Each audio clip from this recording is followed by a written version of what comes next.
দৃষ্টিকোণৰ ফালৰ পৰা এটি সৰু উপহাৰ আপোনাক দিব বিচাৰিছোঁ। Thank you so much. নমস্কাৰ, মই বিকাশ। আপোনালোকে চাই আছে দৃষ্টিকোণ। আজি দৃষ্টিকোণত উপস্থিত আছে সকলোৰে মৰমৰ আৰু সকলোৰে সুপৰিচিত এগৰাকী অভিনেত্ৰী সুকন্যা ৰাজগুৰু। আৰু সুকন্যা ৰাজগুৰু আজি সৰভোগত উপস্থিত আছে। সূৰ্য থিয়েটাৰৰ যথেষ্ট চৰ্চিত নাট মোৰ চকুলোৰ একাপ চাহ, যিখন নাটে যথেষ্ট খলকনি তুলিছে, সেই নাটখনৰ লগত জড়িত হৈ সুকন্যা ৰাজগুৰুৰ লগতে তেখেতৰ সহশিল্পীসকলে যথেষ্ট বলিষ্ঠভাৱে অভিনয় কৰিছে। আজি তেওঁলোকৰ তৃতীয় দিন আমাৰ সৰভোগত, আৰু ইতিমধ্যে দুটাকৈ শ্ব' নাটখনে মঞ্চস্থ কৰিছে, আৰু আজি হয়তো দুটা শ্ব' তেওঁলোকে মঞ্চস্থ কৰিব। প্ৰথমে আপোনাক আমাৰ অনুষ্ঠানলৈ স্বাগতম জনাইছোঁ। ধন্যবাদ। প্ৰথম প্ৰশ্নটো জানিব বিচাৰিছোঁ যে এই যিখন নাটক মোৰ চকুলোৰ একাপ চাহ, এই নাটকখনৰ লগত জড়িত হৈ আপোনাৰ অনুভৱ কেনেকুৱা? কথা হ'ল, নাটক কৰি ভাল পাওঁ। MSR নাটক কৰি আচলতে অভিনয়লৈ অহা। মোৰ ঘৰ যোৰহাটত, আৰু যোৰহাট সাংস্কৃতিক নগৰী বুলি কোৱা হয়।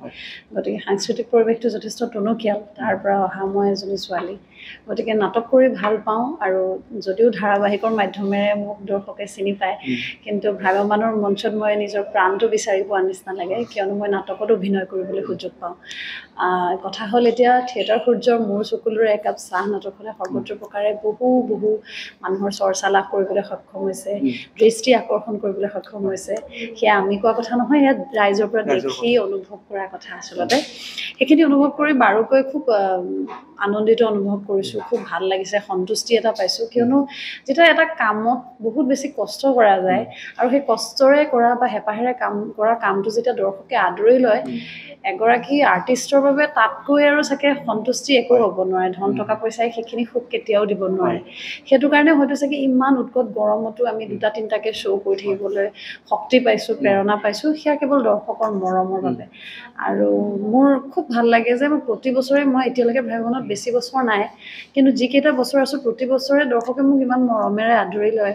একোখন হ'লেও নাটক যথেষ্ট চৰ্চা লাভ কৰিবলৈ সক্ষম হয় প্ৰতি বছৰে, সহশিল্পীসকলৰ আশীৰ্বাদত। গতিকে এই বছৰো তেনেকৈ এখন নাটকে তোলপাৰ লগাইছে। আৰু ক'ব লাগিব যে মই কৰা গোটেইকেইখন নাটকৰ ভিতৰত এইবাৰে চাগে আটাইতকৈ বেছি চৰ্চা লাভ কৰিছে এইখন নাটকে। গতিকে মোৰ বাবে সৌভাগ্যৰ কথা।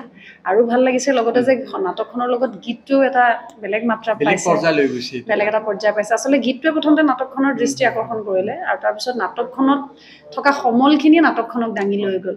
তো ইটোৱে সিটোৰ পৰিপূৰ বুলি ক'ব লাগিব। কিন্তু এই গোটেই ক্ৰেডিটটো আচলতে যায় কিন্তু দৰ্শকলৈ।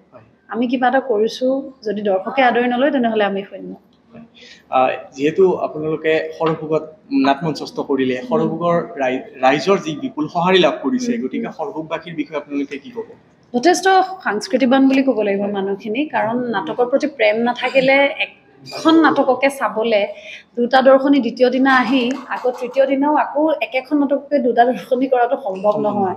আচলতে এটা উদাহৰণ সৰ্ববাসী ৰাইজে আচলতে আমাক দি থৈ গৈছে। মই ইয়ালৈ আগতো আহিছোঁ নাটক কৰিবলৈ, কিন্তু এইবাৰ দৰ্শকৰ মৰম দেখি সঁচাকৈ অভিভূত হৈ পৰিছোঁ।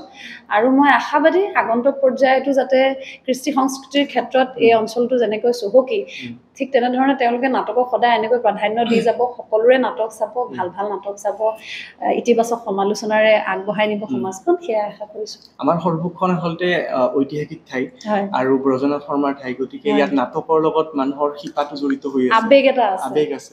গতিকে নাটকক মানুহে বহুত আদৰ কৰে, বহুত ভাল পায় আৰু সঁহাৰি দিয়ে। গতিকে প্ৰতিখন নাটককে এনেকৈ সঁহাৰি দি আহিছে।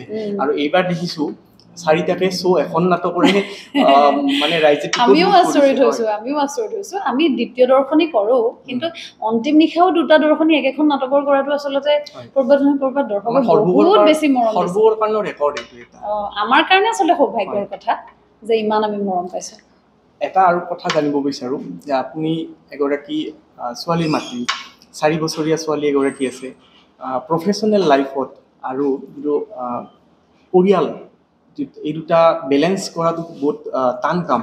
গতিকে বৰ্তমান সময়ত আপুনি যেনেকৈ থিয়েটাৰৰ কামত বিভিন্ন ঠাই ঘূৰি ফুৰিবলগীয়া হৈছে, ছোৱালীজনীক অলপ ঘৰত ৰাখিবলগীয়া হৈছে, কিমান কষ্ট কৰে গোটেই সময়খিনি বুকুত আচলতে এটা শিল লৈ ফুৰা নিচিনা আৰু মাক এজনীয়ে সেইটো অনুভৱ কৰিব পাৰিব বেলেগে কৰিব পাৰিলেও বা নোৱাৰিলেও কিন্তু মই মোৰ ফালৰ পৰা 100% চেষ্টা কৰোঁ মোৰ ফালৰ পৰা যে মই মোৰ কামটো যাতে মোৰ সংসাৰখন বা মোৰ সন্তানৰ বাবে অন্তৰায় হৈ থিয় নহয় ডাঙৰ হোৱাৰ ক্ষেত্ৰত সেইটো কাৰণে মই গৰম বন্ধৰ মাহটো নিজাববীয়াকৈ এটা ঘৰ লৈ কেম্পৰ কাষতে আমি গোটেই পৰিয়ালটো একেলগে থাকিলোঁ এটা গাঁৱৰ পৰিৱেশৰ মাজত থাকি গৰম বন্ধটো তাই আমাৰ লগত একেলগে কটালে সেইফালৰ পৰা চাবলৈ গ'লে তাইক মই এৰি দিয়া নাই তাই মোৰ লগতে আছে একেলগে আমি ৰিহাৰ্চেল টাইমটোত থাকিলোঁ তাৰপিছত তাই এতিয়া স্কুল খুলিলে এতিয়া মানে মই এনেকুৱা কৰোঁ যে বোলে বহুত দূৰ এতিয়া ধৰক বোলে পাঠশালাৰ পৰাও আগলৈ নাটক হৈ আছে তেতিয়াতো মই ঘৰলৈ যাব নোৱাৰোঁ তেতিয়া মই থাকি দিওঁ সেই অঞ্চলটোতে কিন্তু মই চেষ্টা কৰোঁ যে 2 দিন বা 3 দিনতকৈ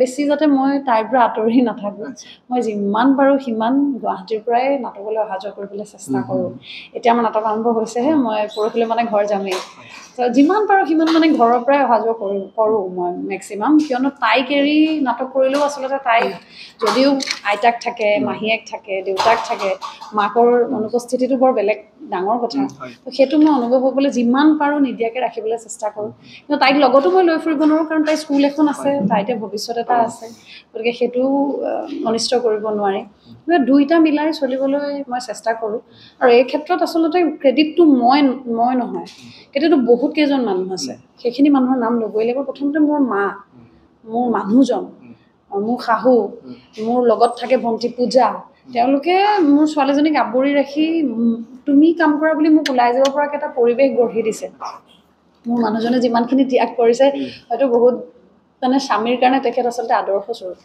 যে এজনী নাৰীৰ সফলতা আৰু সদায় আমি কওঁ যে পুৰুষৰ সফলতাত এগৰাকী নাৰী থাকে কিন্তু মোৰ ক্ষেত্ৰত অকণমান ব্যতিক্ৰম ক্ষেত্ৰত মোৰ মানুহজন হোৱা হ'লে হয়তো চাগে মই ইমান ওলাই আহিবলৈ সক্ষম নহ'লোহেঁতেন সাধাৰণতে মই 2 বছৰ 7 মাহ ছোৱালী মোৰ যেতিয়া মই ড্ৰেগ হৈ আহিছোঁ 2 বছৰ 7 মাহত এটা কেঁচুৱা থকাৰ পিছত নাটক কৰিবলৈ ওলাই আহিবলৈ বহুত কম অভিনেত্ৰীয়ে তেনেকুৱা সৌভাগ্য হয় তো তেনেকুৱা সৌভাগ্য হোৱাৰ আঁৰতে মোৰ স্বামী মোৰ মা মোৰ শাহু আৰু তাৰপিছত আৰু বহুত মানুহৰ ত্যাগ জড়িত হৈ থাকে এতিয়া মোৰ লগত থকা মোৰ সহকৰ্মীসকল কষ্টটো মই কৰোঁ কৰি মই ঘৰলৈ যাওঁ কিন্তু তেওঁলোকে মোৰ লগত আৰু অকণমান এক্সট্ৰা কষ্ট কৰে কৰি মোক ঘৰলৈ যাবলৈ সেই সুবিধাকণ কৰি দিয়ে নিয়মতে সেইখিনি নকৰিলেও তেখেতসকলৰ চলি যায় কিন্তু তেওঁলোকে মোক পৰিয়ালৰ দৰে ভাবি মোৰ লগত দুজনকৈ মোৰ পৰিয়ালৰ সহকৰ্মী আছে এজন চালক এজন সহযোগী তেওঁলোক মোৰ নিজৰ ভাই ককাইৰ দৰে তেওঁলোকেও সহযোগ কৰে কাৰণে আচলতে মই ইমান মানে কঠিন যাত্ৰাটো মসৃণভাৱে প্ৰতিজন মানুহৰ সহায় সহযোগিতাৰ আশীৰ্বাদত আচলতেহে মোক আপোনালোকে এনেকৈ দেখি আছে মই সন্মুখত মাত্ৰ নাটক কৰি আছোঁ আৰত কিন্তু এটা মোৰ একদম ডাঙৰ আৰ্মি থিয় হৈ আছে এটা এটা ভাল ষ্টৰী এটা আৰু এটা শেষৰ ফালে প্ৰশ্ন এটা কৰিব বিচাৰিছোঁ যেতিয়া আপুনি মানে থিয়েটাৰ জগতৰ লগত জড়িত হৈ পৰিছিল কেইবাজনো সহকৰ্মীৰ লগত আপুনি কাম কৰিছে ৰিচেণ্টলি আপুনি সূৰ্য থিয়েটাৰৰ লগত কাম কৰি আছে আৰু তাত এগৰাকী খুব বৰিষ্ঠ অভিনেতা আমাৰ মৃদুল ভূঞা কাম কৰি আছে তেখেতৰ লগত কাম কৰি অভিজ্ঞতা কেনেকুৱা মৃদুলা নিজে এটা আচলতে ইনষ্টিটিউশ্যন বুলি ক'ব পাৰি কিয়নো ৩৩ বছৰ বয়স সময় ভ্ৰাম্যমানত দিলে আচলতে নিজে এখন ভ্ৰাম্যমানৰ কিতাপহে নহয় তো তেখেতৰ পৰা শিকিবলৈ বহুত আছে এতিয়ালৈকে ১.৫ মাহত বহুতখিনি শিকিবলৈ পাইছোঁ বহুতখিনি থিয়েটাৰৰ অভিনয়ক লৈ টেকনিকেল কিছুমান কাম বা আৱেগিক কিছুমান বস্তু বা কিছুমান সৰু সৰু একদম সূক্ষ্ম বস্তু মৃদুলদাৰ পৰা দেখিবলৈ পাইছোঁ শিকিবলৈ পাইছোঁ অনুভৱ কৰিবলৈ পাইছোঁ সেইখিনি আয়ত্ব কৰিবলৈ আৰু 9 মাহে সময় পাম গতিকে যৎনাস্তি চেষ্টা কৰিম কিন্তু এটা কথা ক'ব লাগিব যে বহুতে মানুহে কয় যে ইমান ডাঙৰ এজন অভিনেতাৰ লগত থাকিলে ক'ৰবাত নহয় ক'ৰবাত কিবা অসুবিধা হ'ব পাৰে নেকি বা কিবা কাৰণত কিবা প্ৰব্লেম ফেচ কৰিব মোৰ ক্ষেত্ৰত কিন্তু এনেকুৱা হৈছে মই ইমান বেছি ছাপোৰ্ট পাইছোঁ মৃদুলদাৰ পৰা মই যিকোনো অভিনয় কৰিছোঁ সেইখন একেবাৰে অসম্ভৱ হৈ পৰিলেহেঁতেন যদিহে মই ইমান এজন জ্যেষ্ঠ অভিনেতাৰ পৰা যদি মই সেই ছাপোৰ্টখিনি নাপালোহেঁতেন মই সঁচাকৈ আচৰিত মোৰ বাবে সৌভাগ্যৰ কথা যে এনেকুৱা এজন চিৰনমস্য ব্যক্তিৰ লগত মই কাম কৰিবলৈ আচলতে মোৰ সৌভাগ্য হৈছে যদিও মই বহুকেইজন অভিনেতাৰ লগত কাম কৰিছোঁ কিন্তু মৃদুলদাৰ লগত অভিনয় কৰাৰ অভিজ্ঞতাটো মোৰ বাবে মানে আজীৱন পৃথক হৈ থাকে আমি দেখিলোঁ যে আমাৰ মৰমৰ অভিনেত্ৰীগৰাকীয়ে যিখিনি কথা আপোনালোকক এতিয়ালৈকে ক'লে যে তেখেতৰ যিখিনি পৰিয়ালৰ কথা ক'লে তেখেতক যিসকলে ছাপোৰ্ট কৰি আহিছে বা